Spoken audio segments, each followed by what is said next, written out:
Hey guys, this is Andrew from Dividend Growth Masters, and today I want to go over a very important SEC document, the Proxy Statement. It's also known as SEC Filing DEF-14A. So basically, a proxy statement is a filing that companies are required to make when they're bringing something to a shareholder vote, and this is typically used in conjunction with the annual shareholders meeting. So let's take a look at what's inside the proxy statement.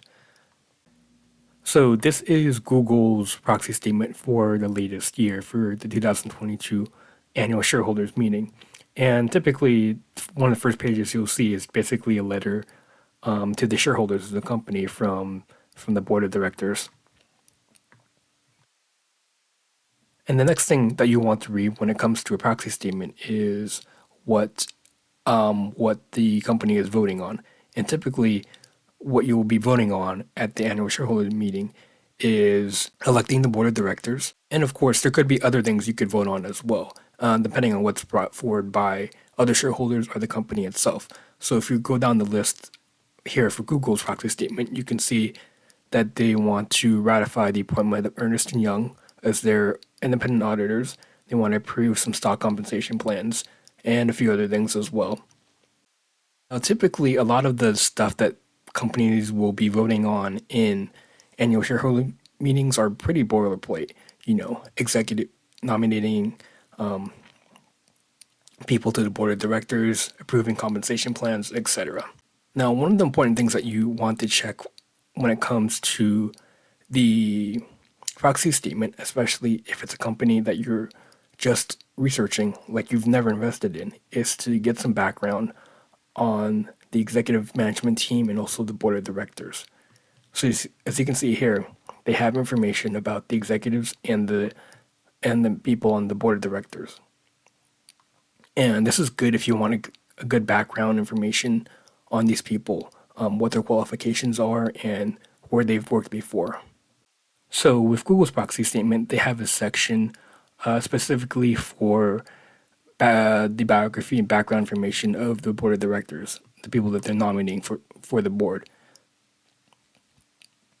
And this is really a useful tool if you want to research someone and to see where they've been before, if they've had success in the same industry, with similar companies, stuff like that.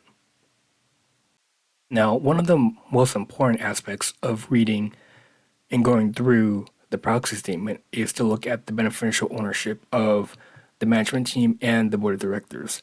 So in the proxy statement, the company is required to disclose all this information. So as you can see, Google has two classes of stock, Class A stock and Class B stock. And you can see how many shares the executives own of each different class and what percentage of the shares outstanding that equals to. And this is important because you obviously want to invest in companies where the management team and the board have skin in the game. They have a meaningful economic interest in the company. Now, another useful aspect of the proxy statement is companies are also required to disclose large shareholders in the company. So if you look at Google, most of the large shareholders in the company are basically large ETF funds, investment groups like BlackRock, Vanguard Group, etc. And this is typically what you'll see when it comes to very large companies like Google. But if you're looking at smaller, small cap or mid cap companies, you'll see hedge funds in there as well, and that can be useful too if you're following certain hedge funds to see what kind of companies they're investing in, and especially when it comes to activist shareholders as well. Now, one of the most useful things about the proxy statement is that it discloses the executive compensation. So you can see exactly how much the executives in the company are making and how exactly they're being compensated in terms of base salary, stock, bonuses, all sorts of stuff.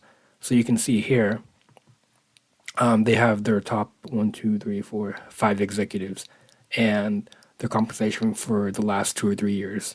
So Sundar Pichai, 2021, He had a base salary of $2 million. He did not receive any stock awards, but he had other compensation of 4.3 million for a total compensation of 6.3 million.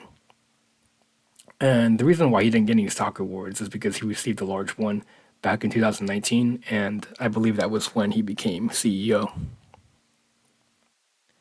And this is really helpful because you can see basically different categories of how they're being compensated. And if you want to learn more about something, say this other compensation category, you can go to the footnotes. So this is footnote number 3, and that says basically consists of 401k, cost of using the corporate aircraft, and some other things as well.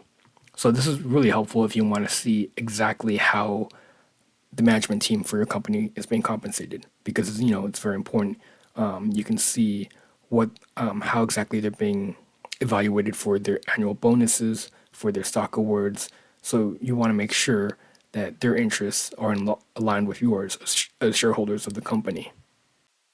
Now you can go through all the footnotes of the proxy statement depending on how in depth you want to research the company. So you can see the so you can see basically how the stock awards work, what the vesting schedule is, target thresholds for the bonus payouts, etc. And typically, this is something that I'll do once I really get in depth into a company. So if I'm just doing a quick overview, quick high level research, then I'll typically just look at beneficial ownership, who the executives are, and a high level based on the compensation. But once you want to dig in deeper, you definitely want to look into some of these footnotes and see how executives are being compensated and when their awards are going to be coming due. And of course, the final thing that you may want to read in the proxy statement is just the proposals for the upcoming shareholders meeting. So this is basically a summary of what they're voting on exactly. What directors are coming up for voting, the compensation plan that they're approving, all sorts of stuff. So if there's something specific that you want to look into here, maybe there's like an activist investor pushing something at the meeting, then that's something you would want to read a little more in depth about. So, anyways, that's a high level overview of the proxy statement. It's definitely a useful tool and SEC filing that you want to read when you're researching companies that you want to invest in.